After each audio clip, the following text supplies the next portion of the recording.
addaa dubartii uummata Oromoo kanaan dura bulchaa turtee fi nu illee yeroo ijoollummaa keenyaa akka afoolaatti dhageenyee kan guddanne giiftii gidirfamtuu yookiin akkoo manooyyee isiniif qabadheen dhiyaadheera. Namoonni chaanalii keenyaaf haaraa taatan illee anaa dhufsiniin jecha Oromiyaa 24 guyyaa guyyaatti qophii addaa seenaawwan jaalalaa mudannoo jireenyaa fi kan kana fakkaatan isiniif qabattee dhiyaatti. Isinillee subscribe gochuun maatii keenya akka taatan asumaan isin affeera. Hordoftoonni qophii keenyaas like fi share akka nuuf gootan asumaan isin gaafachaa kallachumaan gara qophii keenyaatti isin fudhadha. Nagaan tura. Warri kun warra yaabee tufaadha balballi isaanii cufaa.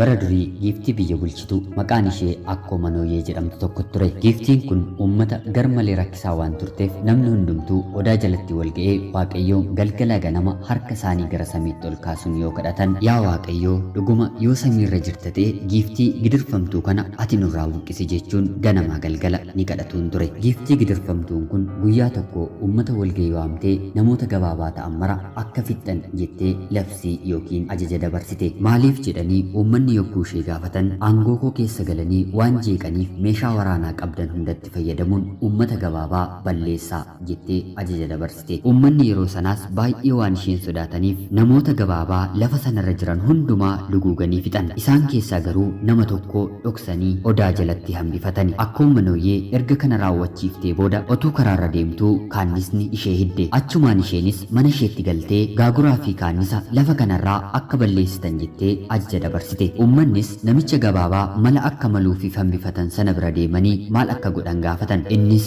tooftaa addaa tokko dhahee ishee fi ilma isheef dammalaadhaa jedhee isaan gorse. Isaanis deebi'anii akkuma namichi gabaabaa sun isaan gorse akkoo manooyyee fi ilma isheef dammalaatani. Isheenis erga nyaattee booddee gaaguraa fi kaannisa hin tuqinaa jettee labsii duraan kennite diigde. Yeroo gabaabaa erga turtee booddee ammas yaa'ii uummataa waamtee uummanni yommuu wal ga'u teessoo isheerraa kaatee mana ittiin boqodhu samiif ardii gidduutti atattamaan akka naaf ijaartan jettee uummata akeekkachiifte. Uummanni biyyichaas yogguu sana lafa lixan dhabanii baay'ee dhiphatan. Waan godhanis yogguu wallaalan namicha gabaabaa sana bira deemanii maal akka gochuu qaban ammas isa gaafatan. Akka aadaa biyya keenyaatti utubaa abbaatu dhaabbata, koottuu dhaabbadhu, isarratti hin doofne siif ni ijaarra jedhaaniin jedhee isaan gorse. Isaanis deebi'anii yogguu isheetti himan utubicha dhaabuuf yaaltee garuu ta'uuf dide. Kanumaafis ajaja kana diigdee ajaja biroo